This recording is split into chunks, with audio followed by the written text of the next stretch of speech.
ভেঙেছিল, উনি দেখে গেছে, কথা দিয়ে গেছে, কিন্তু তারপরে আর স্যাংশন হয়েছে বলছে, কই কাজ হচ্ছে না।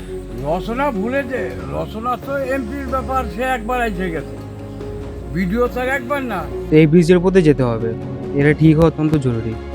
হ্যাঁ দোলে রিস্ক তো একবার তো ভেঙে গেছিল, আবার অন্যরকম করে করেছে।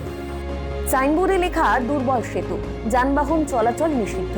যে সেতু কয়েকটি গ্রামের পারাপারের মাধ্যম 3-3টে বছর ঘুরে গেলেও সেতুর কাজ হলো না কেন, সেই প্রশ্নই তুলছেন গ্রামের বাসিন্দারা।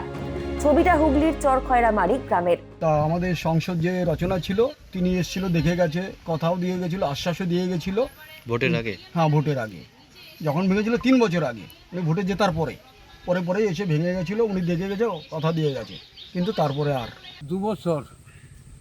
আপনারা তো পঞ্চায়েতে জানিয়েছিলেন। হ্যাঁ, পঞ্চায়েতে বিডিও ডিএম ওই রচনা সবাই এইখানে আসা যাওয়া করছে, স্যাংশন হয়েছে বলছে, কই কাজ হচ্ছে না। যে আপাশে ওপাশে যে রাস্তাঘাটে যে মানুষজন আছে বা গঙ্গার ধারে ওই পাশে যারা আছে, যারা যাতায়াত করে, তাদের একমাত্র ভরসা এই ব্রিজটার উপর দিয়ে যাওয়া। এদিকে কোনো রাস্তা নেই, স্কুল কলেজ থেকে শুরু করে কোনো মেডিসিন বা বাজারঘাট থেকে শুরু করে সমস্ত কিছু এই রাস্তাতেই যেতে হবে, তো এই ব্রিজের উপর দিয়ে যেতে হবে, এটা ঠিক হওয়া অত্যন্ত জরুরি। রিস্ক তো একবার তো ভেঙে গেছিল, আবার অন্যরকম করে করেছে। এই বাসগুলো তো পচে গেছে, হ্যাঁ বাস তো করছে, রিস্ক তো। বাচ্চারা তো স্কুলে যায়। হ্যাঁ বাচ্চারা স্কুলে যায়, টোটো যায়, কেউ অসুস্থ হলে কি হয়? অসুস্থ হলেও প্রবলেম হয়। অ্যাম্বুলেন্স তো যায় না, অ্যাম্বুলেন্স তো যায় না, এই পর্যন্ত লাশ আসে, এই অবধি আসে, দিয়ে কি চ্যাংদোলা করে নিয়ে আসা হয় না? তারপরে ওই অটো করে অটো করে চ্যাংদোলা করে নিয়ে আসা হয়। বারবার জানিয়েছেন এভাবে জীবন ঝুঁকি নিয়ে পারাপারে দুর্ভোগের কথা, দাবি করেছিলেন স্থায়ী সমাধানের। সাংসদকেও জানিয়েছেন, তবে মেলেনি কোনো সমাধান। একইভাবে চলছে ঝুঁকির পারাপার। হ্যাঁ, অনেকবার ওরা রিকোয়েস্ট করেছে, অনেকবার বলেছে, কিন্তু তার সত্ত্বেও এটা এরকমই রয়েছে। তৃণমূল সরকার করে দেয়নি, সেটা বলতে হবে না, তবে এটা ঠিক তো হয়নি, করলে তো ঠিকই হতো না। নতুন সরকার যদি হয় তো ঠিক হয়, ভালো হবে। আমরা একটু শান্তি পেতাম।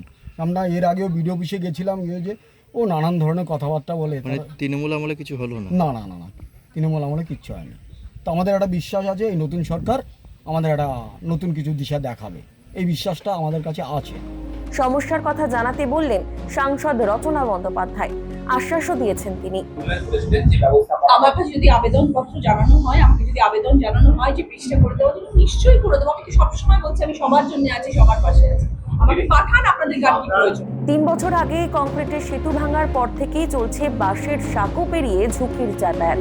গ্রামে ঢোকে না কোনো অ্যাম্বুলেন্স, রাত বিরেতে যদি কেউ বিপদে পড়েন সে যেন এক অভিশাপ। তবে একটা কংক্রিটের সেতু হলে অনেকটাই সাহায্য হবে গ্রামবাসীদের। এখন কতদিনে এই দুর্ভোগ থেকে মুক্তি পান চরখয়রামারির বাসিন্দারা, সেটাই দেখার।